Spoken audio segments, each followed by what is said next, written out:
책 읽는 자작나무.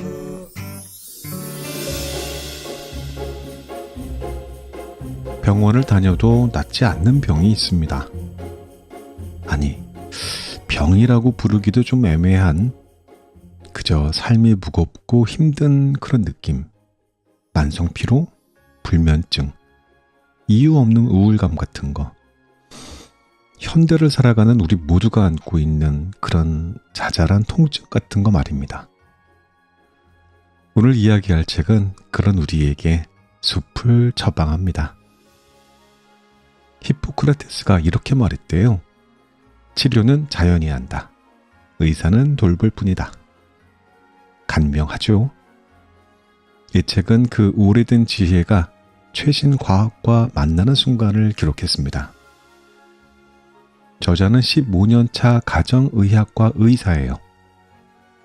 영문학을 전공했는데 슈바이처의 전기를 읽으면서 의사의 꿈을 버리지 못했고 결국 그 꿈을 이뤘습니다. 국경 없는 의사회 활동가로도 일했고요. 그랬던 그가 30대 중반 전공의 과정을 거치고 40대 출산과 육아를 경험하면서 완전히 부서져 버렸다고요. 지푸라기라도 잡는 심정으로 시작한 것이 출근 전 숲 걷기였습니다. 그리고 나서 변화가 찾아왔습니다. 천천히 그러나 분명하게. 불안이 사라지고 체력이 돌아왔죠. 몸이 살아났습니다. 이 책은 그 경험에서 시작됐어요. 한 사람의 절박함에서 태어난 그래서 더 진실한 이야기. 면역력 회복, 혈압 수치 저하, 저속 노화, 우울증 완화, 성인병 예방. 숲이 우리에게 줄 수 있는 것들이라고 해요. 근데 이게 막연한 희망이 아니랍니다. 과학적으로 증명된 사실이래요. 숲을 걷는 것만으로도 스트레스 호르몬인 코르티솔의 분비가 억제되고요. 뇌를 안정시키는 알파파가 발생합니다. 혈압이 낮아지고 피톤치드를 들이마시면 면역 시스템이 안정된대요. 자연 살해세포가 깨어나 암세포를 공격하고 텔로미어가 길어져 노화가 늦춰진답니다. 그래서 저자는 말합니다. 이 모든 것을 하기 위해서 우리가 해야 될 일은 아주 단순하다고요. 그냥 숲으로 가자는 겁니다. 저자는 책에서 포레스트 코드 6주 프로그램을 제시합니다. 나무 명상법, 세포 호흡법, 피톤치드 샤워 걷기법, 산무 삼류 식사법, 호르몬 수면법 하나하나가 매우 구체적이고 실천 가능한 방법들입니다. 이 책에서 말하는 것은 수동적인 휴식이 아닙니다. 숲의 도움을 받아 스스로의 삶을 바꾸는 것이에요. 의식을, 태도를, 습관을요. 약에 의존하지 않고 수술에 기대지 않고 우리 스스로 건강을 되찾자는 겁니다. 그리고 이 책은 조금 더 나아갑니다. 숲이 우리에게 가르쳐주는 삶의 태도에 대해 또 이야기해요. 다양한 생명체와 공존하는 법, 서로 다름을 존중하며 협력하는 법. 숲은 그렇게 우리를 더 성숙한 인간으로 만들어줍니다. 여러분들이 만약 지쳐 있다면, 당신의 몸과 마음이 아프다면 숲으로 가십시오. 작은 기적이 당신을 기다리고 있을 것입니다.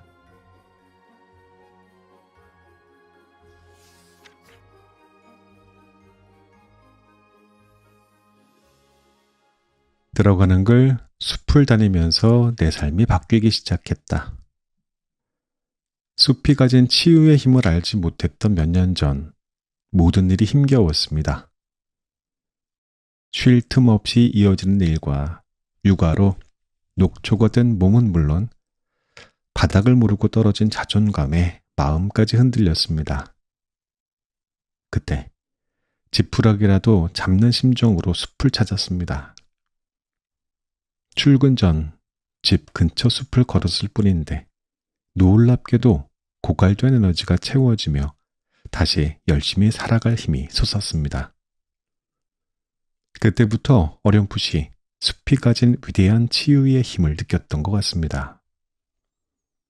그 후로 1년 동안 매주 적어도 2번씩 숲을 찾으며 앙상해진 영혼을 살찌우고 체력을 다져 생각만 하던 봉사활동을 시작할 수 있었습니다. 숲에서 받은 영감을 바탕으로 동화책과 건강에 관한 자기계발서를 쓰기도 했습니다. 무엇보다 숲에서 되찾은 몸과 마음의 여유 덕분에 삶의 태도가 긍정적으로 바뀌었습니다. 숲의 치유욕을 경험할수록 안타까웠습니다. 왜 사람들은 이 놀라운 에너지와 창의력의 원천을 알지 못할까 하고요. 이른 새벽 숲을 찾는 이들은 노인과 새뿐이었습니다. 주변을 둘러보니 아이들마저 우울증으로 약을 먹을 만큼 몸과 마음이 아픈 사람이 넘쳐났습니다. 하지만 숲이라는 놀라운 치유력이 있는 공간을 찾는 이들은 극소수에 불과하다는 사실이 안타까웠습니다. 더군다나 숲은 단순히 병을 예방하고 치유하는 차원을 넘어 창의력과 행복, 성공의 원천을 품고 있는 특별한 곳입니다. 저는 이 놀라운 사실을 세상에 더 알려 더 많은 사람이 숲의 치유력을 경험하게 하고 싶었습니다. 그래서 포레스트 코드의 주파수를 맞추고 몸과 마음의 행복을 실현한 사람들을 찾아 나섰습니다. 놀랍게도 많은 사람들이 포레스트 코드를 알고 실천하고 있었습니다. 포레스트 코드란 인간의 DNA 코드 유전 암호에 작용하여 후성 유전에 긍정적인 영향을 미치는 숲의 치유 능력을 비유적으로 일컫는 말입니다. 바코드를 바코드 리더기에 찍으면 암호가 해석되는 것처럼 숲이 가진 치유의 암호가 오감을 통해 우리의 유전 암호에 연결될 때 우리가 미처 깨닫지 못하는 속도와 방법으로 치유가 일어나는 과정을 나타냅니다. UN 지속가능 발전 해법 네트워크가 매년 발표하는 세계 행복 보고서에서 오랫동안 상위권을 지키고 있는 노르웨이, 덴마크, 스웨덴, 핀란드 사람들의 행복에 대한 철학의 근간에는 포레스트 코드가 뿌리 깊게 박혀 있습니다. 북유럽 국가만의 이야기가 아닙니다. 한국인이 즐겨보는 TV 프로그램 나는 자연인이다에 나오는 자연인들도 입을 모아 말합니다. 죽음과 절망 직전에 서 있었지만 포레스트 코드를 매일 실천하여 몸과 마음의 건강을 되찾았다고요. 저는 물론이거니와 진료실에서 마주친 많은 환자들 역시 포레스트 코드를 통해 삶을 건강하게 살아낼 힘을 얻고 있습니다. 저는 우리 삶에 숲이 필요한 이유를 다음 3가지로 들고 싶습니다. 첫째, 숲의 리듬은 우리의 생체 리듬과 닮았습니다. 많은 학자들이 인류와 동물의 차이를 이야기합니다. 그런데 차이를 말하는 사이에 놓친 주목해야 할 한 가지 공통점이 있습니다. 인류도 토끼, 사자 같은 동물들과 마찬가지로 오랫동안 자연과 더불어 삶의 스트레스에 적응해 왔다는 사실입니다. 인류는 오랫동안 자연 안에서 혹은 자연 곁에서 대자연의 손길을 느끼며 몸과 마음의 건강을 지키는 데 익숙해져 있습니다. 의식적인 사고를 담당하는 전전두엽은 이를 미처 인식하지 못하더라도 원시적 뇌 부유라 할 수 있는 뇌간, 고피질은 자연이 베푸는 안정감 속에서 과부하로부터 오는 스트레스를 해독하며 건강을 지켰을 것입니다. 인류가 자연의 손길을 뒤로하고 간헐적으로만 자연을 찾기 시작한 역사는 100여 년에 불과합니다. 유목과 농경 문화를 지나 도시화가 가속되면서 공교롭게도 우리에게는 많은 병이 생겼습니다. 달라진 환경과 더불어 잘못된 식습관, 장시간 업무, 운동 부족 등 현대의 생활 양식이 불러온 문제들도 있지만 우리 몸이 스트레스로 인식하는 모든 것이 켜켜이 쌓여 급기야 성인병을 비롯한 여러 질환으로 나타난 것입니다. 하지만 인간의 생체 리듬과 닮은 숲의 리듬은 우리에게 신체적, 심리적인 안정감을 제공해 자연스러운 치유의 길로 이끕니다. 둘째, 숲은 생존의 근원이기 때문입니다. 전문가들은 세계적으로 일어나는 유례없는 산불, 해마다 발생 빈도가 늘어나는 강력한 태풍의 원인으로 기후변화를 듭니다. 기후변화는 자연을 정복의 대상으로 바라보고 약탈에 가까울 정도로 파괴를 일삼았던 인간들의 업보입니다. 인간도 자연의 일부입니다. 지금부터라도 자연을 정복하고 이용하는 대상이 아니라 맑은 공기, 살기 좋은 환경을 제공해주는 고마운 존재로 여기고 아끼며 사랑하는 마음으로 바라보는 인식의 대전환이 필요합니다. 아마존을 지구의 허파라고 하듯 숲은 우리의 공기와 같습니다. 건강한 몸과 마음을 지키기 위해서 숲은 꼭 필요합니다. 세 번째 이유는 자연의 손길이 주는 안정감을 느끼지 못하고 자라는 어린이와 청소년들을 위해서입니다. 게임, SNS, 약물에 중독되어 있다고 비난만 할 것이 아니라 아이들이 왜 그런 것에 빠져들 수밖에 없는지 살펴봐야 할 때입니다. 제가 어릴 때만 해도 계곡에서 수영하고 산에서 곤충 채집을 하고 부모와 함께 산과 들로 다니며 자연이 제공해주는 가르침과 위로를 받으며 자랐지만 요즘 아이들은 그런 환경에서 멀어져 있는 경우가 많습니다. 갈수록 불안과 스트레스 요소는 증가하는데 이를 해소할 방법은 배우지 못하니 어디에서 삶을 살아낼 힘을 얻을 수 있겠습니까? 이 책이 아픈 몸과 마음을 어루만지는 숲의 처방이자 아이와 어른 모두의 건강한 삶을 지켜내는 대자연의 토닥거림이 될 수 있다면 저는 더없이 기쁠 것입니다. 모든 사람이 포레스트 코드를 알고 적용할 수 있을 때까지 이 책이 작게나마 마중물이 될 수 있기를 바랍니다. 2025년 9월 서정아.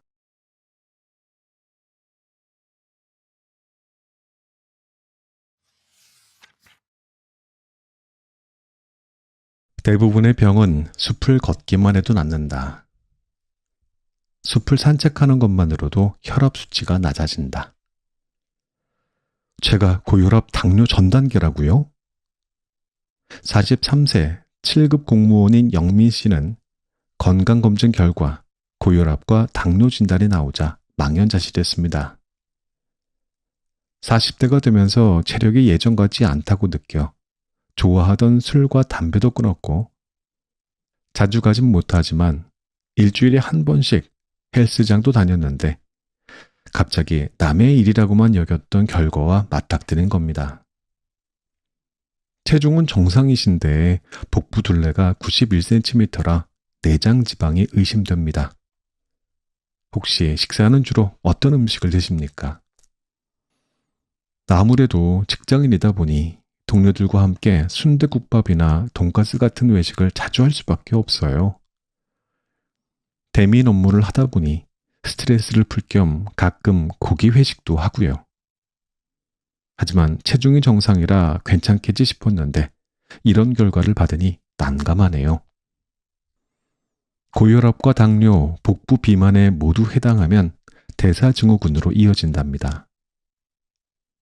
대사증후군은 잘못된 생활 습관으로 인해 대사 과정에 이상이 생길 때 발생하는 문제를 통칭하여 부르는 말이고요. 특히 혈관 건강과 밀접한 연관이 있어 대사증후군 진단을 받으면 혈관 질환에 걸릴 가능성이 아주 높아집니다. 복부 비만, 고혈압, 고혈당, HDL, 콜레스테롤 수치 저하, 고중성지방의 5가지 항목을 평가하고 이 중에 3가지 이상이 나타나면 대사증후군으로 판단합니다. 혹시 최근에 나타난 불편한 증상은 없었습니까?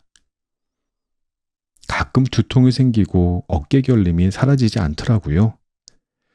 피곤해서 그러려니 했는데 대사증후군과 관련이 있습니까? 만성피로, 두통, 지속되는 어깨 결림, 홍조, 만성 가려움증, 갑자기 늘어나는 흰머리, 손발톱 갈라짐, 회복되지 않는 상처 등 모두 대사증후군을 의심해 볼 수 있는 소견입니다. 대사증후군은 혈관을 탁하게 하는 질환들을 포함하고 있어 만성염증이 동반될 수밖에 없기 때문입니다. 대사증후군으로 이어지는 질환들은 하나하나 떼어놓고 보면 너무나 흔하지만 짝을 지어 나타나면 혈관이 막히는 속도가 빨라지면서 결코 무시할 수 없게 됩니다. 혈관은 70%가 좁아져도 뚜렷한 증상이 없다가 어느 날 갑자기 막히거나 터져서 심근경색, 중풍 같은 치명적인 결과를 불러올 수 있으니까요. 고혈압, 당뇨 등 주요 만성질환이 증가 추세를 보이는 가운데 2023년 기준 만성질환으로 인한 사망률이 전체 사망률의 78.1%를 차지했다는 질병관리청의 발표가 사뭇 의미심장하게 느껴집니다. 대사증후군은 생활습관병이라 습관을 교정하는 것이 가장 중요합니다. 물론 증상이 심한 경우 약물 치료도 병행해야 하지만 근원적인 뿌리는 습관을 바꿔야 제거할 수 있습니다. 대개 신선한 채소, 견과류, 생선과 같은 질 좋은 단백질 중심의 식단을 유지, 혈액순환을 촉진하고 근육을 강화하는 주기적인 운동, 금연 및 금주를 예방 및 치료 방법으로 추천합니다. 그리고 이러한 생활습관 개선만큼이나 중요한 것이 스트레스 관리입니다. 영민 씨도 사람을 상대하는 대면 업무를 하며 쌓인 스트레스를 제대로 해소하지 못한 것이 대사증후군을 부른 원인이 아닌지 의심해 볼 여지가 있습니다. 사실 심장은 알로스테시스 과부하가 주는 부담에 상당히 민감한 기관입니다. 우리가 스트레스를 받으면 신체는 포도당이라는 연료와 산소를 필요로 합니다. 심장은 더 빠르게 뛰며 산소와 포도당을 실은 혈액을 온몸 구석구석으로 나릅니다. 혈압 변화는 우리가 주변에서 일어나는 일에 적극적으로 반응할 수 있도록 하지만 반복적으로 발생하면 고혈압으로 진행될 수 있으니 주의가 필요합니다.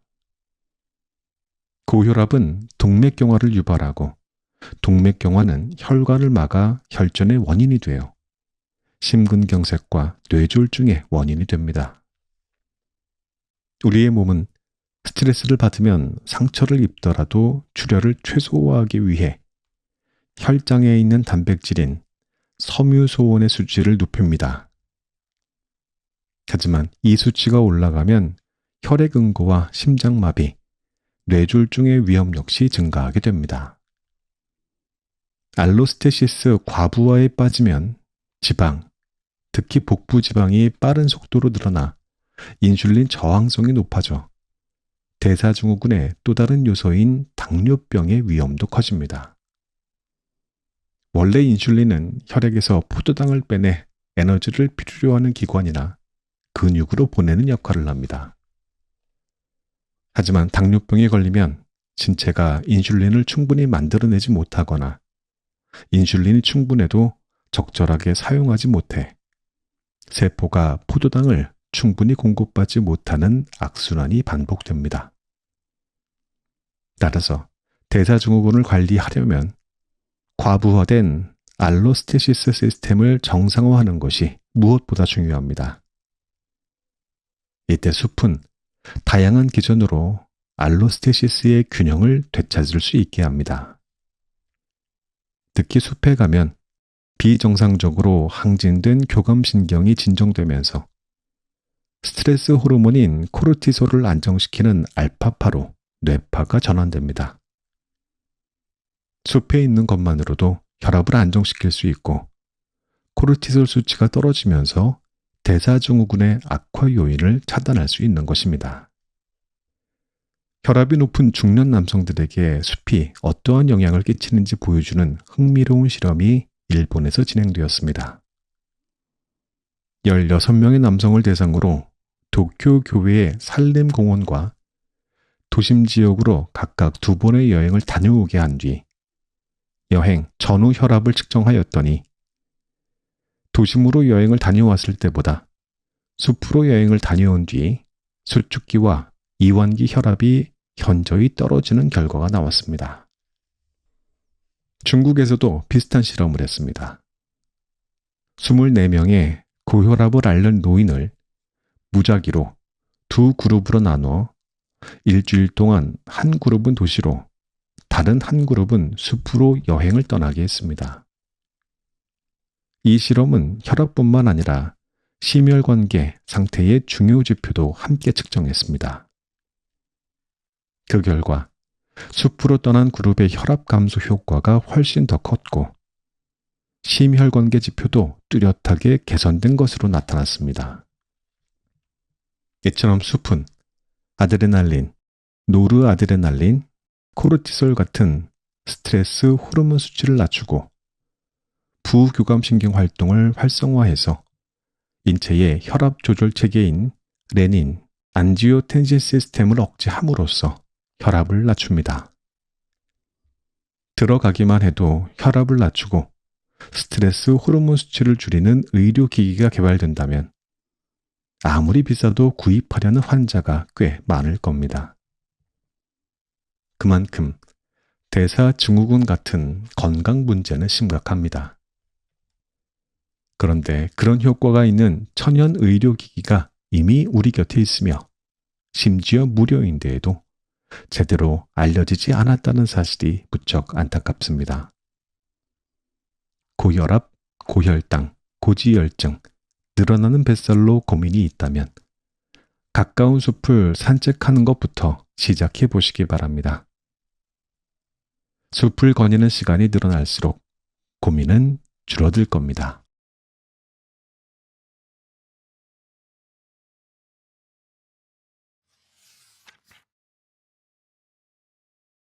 건강한 폐를 원한다면 숲이라는 산소 탱크로. 3년 전에 폐암으로 왼쪽 폐 일부를 절제한 뒤로 수정 씨가 매일 아침 가장 먼저 하는 것은 미세먼지와 초미세먼지 농도를 확인하는 것입니다. 가슴이 답답하고 인지력까지 떨어지는 것 같은 날 농도를 확인해 보면 어김없이 나쁨이 나올 정도로 그녀의 감각은 민감한 편입니다. 코로나19와 같은 바이러스 질환과 미세먼지, 황사 등의 가장 취약한 신체 기관은 어디일까요? 호흡기관 중에서도 폐가 가장 취약합니다. 그런데 아이러니하게도 폐는 인내심이 강해서 상태가 아주 심하게 나빠지기 전까지 약간의 기침과 가래 외에는 별다른 증상을 보이지 않을 수도 있습니다.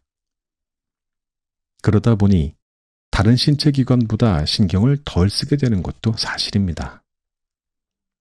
그러나 호흡은 생존과 생활의 질을 결정짓는 아주 중요한 요소입니다. 한 번이라도 천식 발작을 경험한 사람은 깨끗한 공기로 숨 쉴 수 있다는 사실이 얼마나 소중한지 잘 알고 있습니다. 그런데 폐 건강을 위협하는 요소는 늘기만 합니다. 이는 크게 3가지가 있습니다. 첫째, 점점 나빠지는 공기질입니다. 외부 공기질은 황산화물, 질소산화물, 오존, 미세먼지에 의해 결정됩니다. 세계보건기구 WHO는 이 4가지 주요 유해 물질을 모니터링하며 건강에 미치는 영향을 평가하기 위해 노력하고 있습니다. 하지만 안타깝게도 유해 물질이 건강에 미치는 악영향은 수년이 지난 뒤에야 나타나기 때문에 평가 작업이 쉽지 않습니다.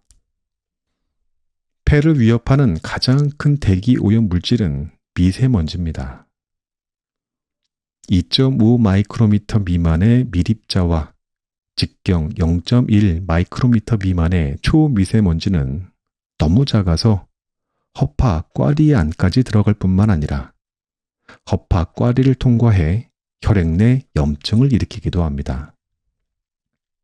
또한 기도에 급성 만성염증을 일으키기도 하고 꽃가루나 동물 털 알레르기와 발암물질 같은 다른 공기 밀입자의 운반자 역할도 해서 폐 건강에 치명적입니다. 미세먼지 및 초미세먼지에 오랫동안 노출되면 만성기관지염, 만성 폐쇄성 폐질환, 폐암 등에 걸릴 수 있습니다. 아이들의 경우 알레르기에 더 취약하게 만들 뿐만 아니라 박테리아나 바이러스의 감염률을 높여 폐렴 위험도도 높입니다.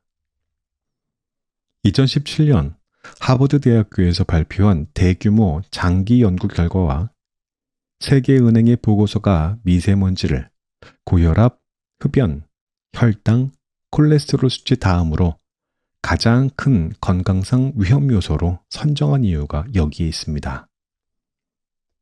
둘째, 기후변화로 인한 극단적인 날씨, 대기오염, 감염병, 증가하는 알레르기 항원 역시 폐 건강을 위협합니다.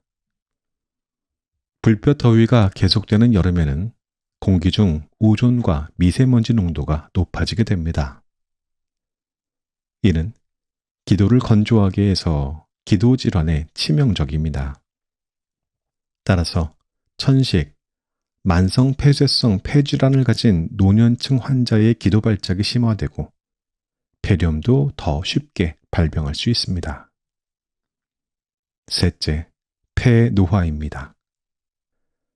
우리의 몸은 나이가 들수록 흉곽의 모양이 변하면서 폐의 확장과 유연성이 떨어집니다. 또한 기관지 청소 작용도 방해를 받아 점액성 카타르, 만성기관지염, 폐렴 위험도 역시 올라갑니다. 골다공증 유병률이 높은 여성의 경우 흉곽 변화가 더 쉽게 발생하기 때문에 비타민 D, 칼슘 섭취, 운동 등에 더 신경을 써야 합니다. 호흡을 담당하는 횡격막도 노화합니다. 다행히 숲이 기후변화 환경 속에서 폐 건강을 지키는 데 큰 도움이 된다는 연구 결과가 있습니다. 산림청 소속인 국립산림과학원은 횡성, 세종, 나주, 칠곡, 예산에 소재한 숲 채원 내부와 주변 도심에 산림 미세먼지 측정넷을 설치해 불볕 더위와 미세먼지 고농도 시기, 지점별 기온과 미세먼지 농도를 분석한 바 있습니다. 그 결과 숲 채원은 서울 도심보다 기온이 평균 7.9도 낮고 풍속은 평균 0.2가 높았으며 평균 미세먼지 농도는 도심보다 미세먼지가 10%, 초미세먼지가 22% 낮았습니다. 숲은 거대한 산소 공장입니다. 연구에 따르면 1헥타르 숲에서 1년간 16톤의 이산화탄소를 흡수하고 12톤의 산소를 방출한다고 합니다. 한 사람이 하루에 필요한 산소량이 0.75kg 정도이므로 1헥타르 숲이 생산하는 산소는 45명이 1년간 숨을 쉴 수 있는 양입니다. 지구는 대기 중 약 21%가 산소로 이루어져 있습니다. 이 농도가 19% 이하로 떨어지면 가슴이 답답해지고 두통, 식욕부진, 구토 등의 증상이 나타나고 4% 이하면 생명에 위협이 됩니다. 도심에서 걸을 때보다 숲에서 걷고 나면 덜 피곤하고 오히려 활력이 넘치는 경험을 한 적이 있을 겁니다. 왜 그럴까요? 숲의 산소 농도가 도심보다 1에서 2% 높기 때문입니다. 일반적으로 도심 공기의 산소 농도는 20.9%이며 실내나 지하실은 18에서 19% 정도입니다. 또한 미세먼지를 비롯한 여러 대기오염 물질이 나무라는 필터를 걸러진 깨끗한 산소라는 차이도 있을 겁니다. 미세먼지로 고생하는 수정씨에게 주기적으로 산소 농도가 높은 숲에 가서 폐를 정화하는 산소 치료 처방을 했습니다. 그 뒤로 수정씨는 일주일에 한 번 정도 숲에 다녀오는 것만으로도 숨쉬기가 훨씬 편해졌다는 기쁜 소식을 전했습니다. 사실 병원에서 고압 산소 치료기를 이용해 산소 치료를 받을 수 있습니다. 치료비가 굉장히 비싸지만 말입니다. 하지만 숲에서는 치료비가 전혀 들지 않습니다. 맑고 깨끗한 산소 치료를 무료로 원하는 만큼 받을 수 있습니다. 주기적으로 숲에 가야 하는 이유가 여기 하나 더 있습니다. 호흡의 기술. 숨을 내쉴 때에는 부교감신경이, 들이마실 때에는 교감신경이 작동한다는 것을 알고 있나요? 만성적인 스트레스에 시달리는 현대인들은 교감신경이 항진된 상태에 놓이기 쉽습니다. 이러한 교감신경을 안정시키려면 내쉬는 호흡을 길게 공들여 하는 것이 중요합니다. 숲에 갔을 때만이 아니라 평소에도 주기적으로 폐에 쌓인 나쁜 공기를 충분히 내뿜어 숨을 깊이 들이마시면 신선한 산소가 들어와 폐를 깨끗하게 할 수 있습니다. 단, 미세먼지 농도는 항상 확인해야 합니다. 나쁜 공기를 깊이 들이마시면 폐를 비롯해 몸 구석구석에 해가 될 수 있습니다.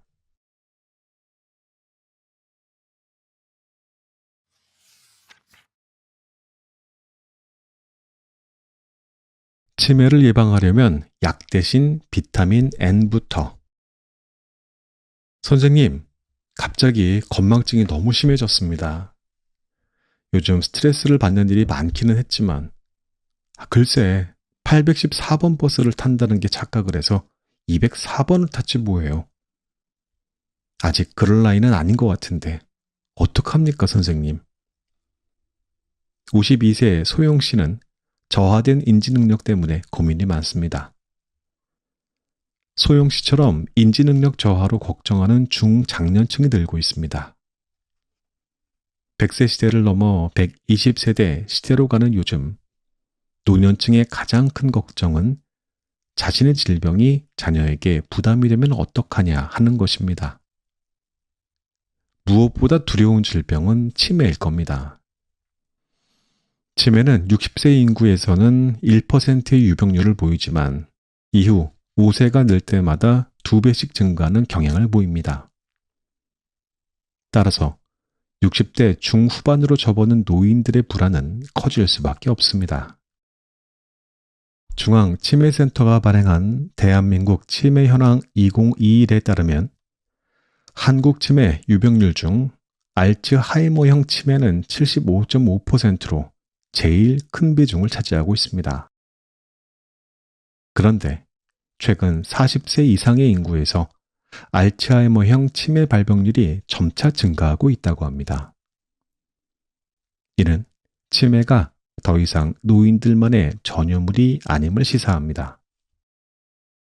캘리포니아 로스앤젤레스 캠퍼스 교수이자 저명한 신경학자 데일 브래드스는 알츠하이머 치매의 전 단계인 주관적 인지장애와 경도 인지장애 시기 때부터 적극적으로 관리하고 치료해서 증상이 더 나빠지는 것을 막는 일이 무엇보다 중요하다고 주장합니다. 알츠하이머 치매는 뇌 속에 아밀로이드 베타라는 단백질로 만들어진 시냅스를 파괴하는 끈끈한 플라크가 쌓이면서 발생하는 것으로 알려져 있습니다.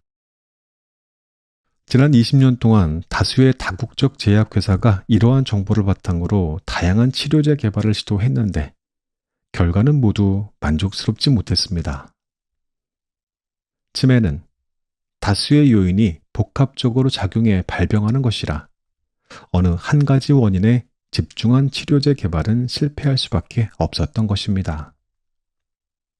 데일 브래드스는 알츠하이머의 종말에서 지금까지 축적된 수많은 과학적인 연구 결과를 바탕으로 어떠한 약보다도 일상에서 무심코 행하는 잘못된 습관을 바로잡는 것이 치매 예방의 핵심이라고 주장합니다. 알츠하이머 환자의 머릿속에 쌓이는 아밀로이드가 사실은 잘못된 식습관, 생활 습관으로 인해 유발되는 만성염증, 영양상태 불균형, 여러 가지 독성 물질로부터 뇌를 보호하기 위해 몸이 만들어내는 방어작용이라는 겁니다.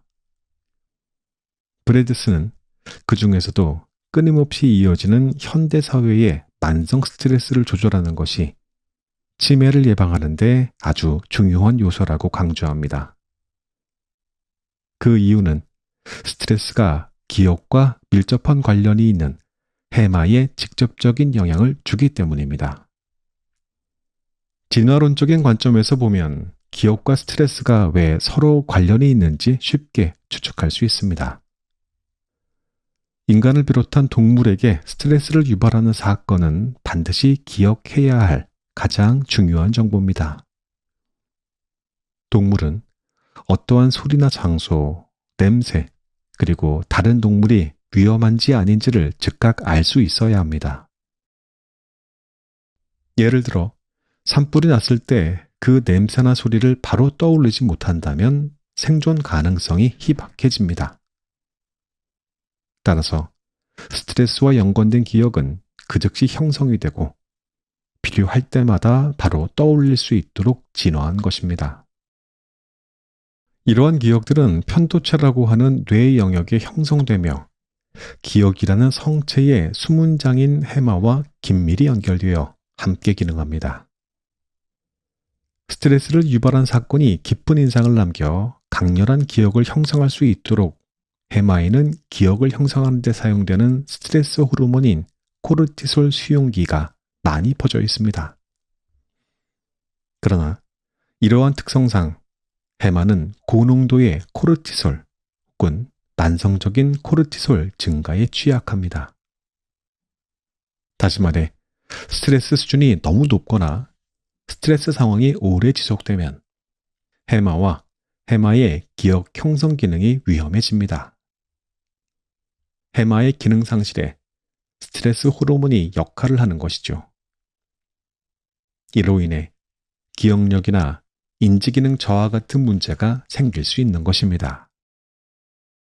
2008년 미시간 대학교 연구팀의 연구 결과에 따르면 실험 참가자들이 1시간 동안 숲 등의 자연 환경 속에 있어도 집중력과 기억력이 20%나 향상되었다고 합니다.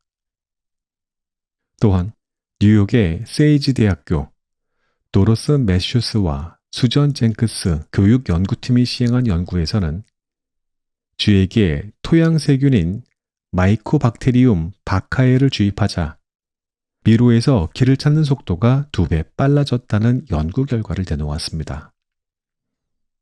유명한 저널리스트이자 가족, 자연, 공동체 사이의 관계를 주제로 한 여러 권의 책을 쓴 리처드 루브는 지금 우리는 자연으로 간다를 통해 자연에서 시간을 보내는 것이 신체와 정신 건강에 도움이 된다는 점을 강조했습니다. 그는 건강하게 살기 위해 자연의 비타민, 즉 비타민 N을 먹어야 한다고 주장합니다. 실제로 2000년 리처드 화이트하우스 등의 연구진이 발표한 논문에 따르면 알츠하이머 환자들이 하루 중 여러 시간대에 걸쳐 정원에서 시간을 보내고 조도가 달라지는 것을 경험하면 단체 내 상호작용이 더 잘 이루어지고 불안해하거나 방황하는 정도가 줄어드는 것으로 나타났습니다. 이는 실내가 아닌 정원 등의 자연 환경에서 보낸 시간이 뇌의 체계화와 심리적인 안정에 도움이 된다는 것을 의미합니다. 또한 2006년 호주에서 발표된 연구에서는 인지 기능에 이상이 없는 60세 이상 남녀 2,805명을 대상으로 16년간 추적 조사를 한 결과 매일 정원 가꾸기를 한 사람은 치매 발생 위험이 36% 낮은 것으로 확인되었습니다. 이처럼 자연과의 꾸준한 접촉은 인지 기능을 유지하는 데 긍정적인 영향을 미칩니다. 하루하루 달라지는 인지 기능 저하로 고민이거나 가족의 치매가 걱정된다면 지금이라도 가까운 숲에서 비타민 N을 복용하시길 바랍니다. 숨을 깊이 들이마시고 흙을 밟으며 맨발 걷기를 하면 자연스럽게 뇌에 산뜻한 자극이 전해질 겁니다.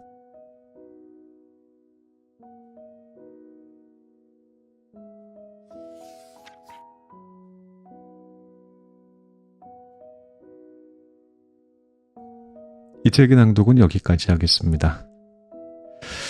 강릉에서 살 때 참 좋았던 거는 역시 오대산, 소금강, 설악산은 언급하지 않더라도 꼭 이름을 붙이지 않아도 아담하지만 충분히 숲이라 부를 수 있는 곳들이 많았다는 점일 겁니다. 그때는 몰랐어요. 그게 얼마나 큰 축복인지. 서울로 이사 온 뒤에 가장 아쉬운 게 두 가지가 있는데 첫 번째는 맨발 걷기 할 만한 곳이 마땅치 않다는 거, 그리고 가까운 곳에 숲이 없다는 겁니다. 아직 제가 많이 알아보지 못한 탓도 있을 거예요. 그래서 수도권에 그 숲을 걷는 하이킹 모임에 가입을 해두긴 했습니다. 거기에는 서울에서 오래 사신 분들도 계실 거고 이곳에서의 숲을 더 많이 아시겠다 하고 생각을 하고 있어서요. 자, 이 책 읽으면서 또 깨닫습니다. 숲은 사치가 아닙니다. 필수입니다. 면역력을, 혈압을, 마음의 안정을 되찾기 위해 우리에게 필요한 것은 비싼 약이나 복잡한 치료가 아니라 그저 숲을 걷는 것이라는 거. 피톤치드를 들이마시고 바른 자세를 걷고 나무를 바라보는 것만으로도 우리 몸 안에 변화가 시작된다는 거요. 그러니 이제 나무님들도 숲을 찾아야 할 때입니다. 수도권이나 서울에서 멀지 않은 곳, 또 아니면 우리나라 어디든 좋습니다. 여러분들이 아는 숲이 있다면 저에게, 또 이 영상을 보시는 모든 분들을 위해 알려주십시오. 나무님들이 걸었을 때 마음이 편해졌던 곳, 몸이 가벼워졌던 곳, 또는 숨이 깊어졌던 곳, 가보니까 여기가 참 좋았더라 하는 곳 있으시죠? 꼭 유명한 산이 아니어도 괜찮습니다. 울창하게 나무가 우거진 곳이라면 어디든요. 댓글로 알려주시면 좋겠습니다. 어떻게 가는지, 어디쯤 걸으면 좋은지, 거기에서 무엇을 느꼈는지. 제가 먼저 할까요? 저자가 책의 마지막에 숲 5곳을 추천을 했는데 제가 줄곧 다니고 좋아했던 오대산 월정사 전나무 숲길이 있더라고요. 우리 모두 숲을 나누고 같이 치유받기를 바라면서, 그래서 그 문단 읽어드리면서 저는 이만 물러가겠습니다. 오대산 월정사 전나무 숲길, 시간 4시간, 난이도 무난해요. 오대산 트레킹 코스는 크게 비로봉 정상을 오르는 코스와 오대천 계곡을 따라 걷는 코스인 선제길로 나뉩니다. 선제길 코스의 출발점인 매표소를 지나 200m쯤 가면 월정사 일주문이 나오고 거기서부터 유명한 전나무 숲길이 시작됩니다. 전나무 숲길이 끝나면 월정사가 나오고 본격적으로 선제길이 시작되어 섭다리 오대산장을 거쳐 상원사 주차장에서 트레킹이 끝납니다. 전체 10.7km를 다 걸으려면 4시간 정도 걸리는데 상원사에서 화사거리까지 7km만 걸어도 좋습니다. 시원한 계곡 물소리와 함께 대부분 평지로 되어 있어 트레킹하기 좋습니다. 아이와 함께 가볍게 걷고 싶다면 총 1.9km 무장의 탐방로이자 순환형 코스인 월정사 전나무 숲길만 걷는 것을 추천합니다. 근처에 가볼 만한 곳, 평창 양떼 목장은 대관령 정상에 위치하고 있는 대표적인 강원도의 관광지입니다. 올챙이 연못, 철쭉 군락지, 자작나무 쉼터 등 계절마다 다채롭게 즐길 수 있는 공간이 있어 매력적입니다. 한 곳만 가기 아쉬우시다면 평창 발왕산 중턱에 위치한 애니포레를 추천합니다. 귀여운 알파카들과 가문비 치유의 숲을 만나볼 수 있습니다.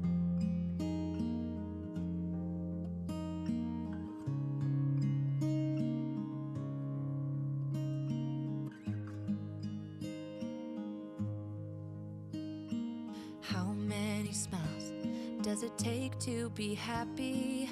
How many times do you have to feel lonely before you get the chance to meet someone, before you get to meet someone like you? How many songs can you write about heartbreak? How to go on when you're fed up with mistakes? Maybe I just found the answers. Maybe I just found the answers in you. Come give me all your love. I want you to know we can make it together. Let the wind blow. All we need is each other. Come take my hand. You're all that I have now. I won't let you go. 'Cause I found all the answers in you. Ooh, ooh, ooh, ooh,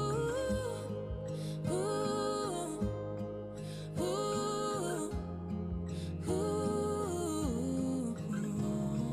Take me away. I'm okay if I got you. We don't have to stay. We can do what we want to. Just give a little bit of your heart. Give a little bit of your heart to me. All of my scars start to heal when I'm with you, and I can't explain how I feel when I'm with you. Just give a little bit of your heart. Give a little bit of your heart to me. Just come give me all your love. I want you to know we can make it together. Let the wind blow. All we need is each other. Come take my hand. You're all that I have now. I won't let you go. 'Cause I found all the answers in you. Ooh, ooh, ooh,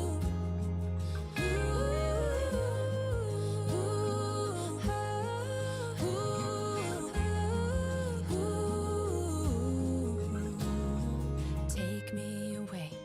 I'm okay if I got you. We don't have to stay. We can do what we want to. Baby, I just found the answers. Baby, I just found the answers in you.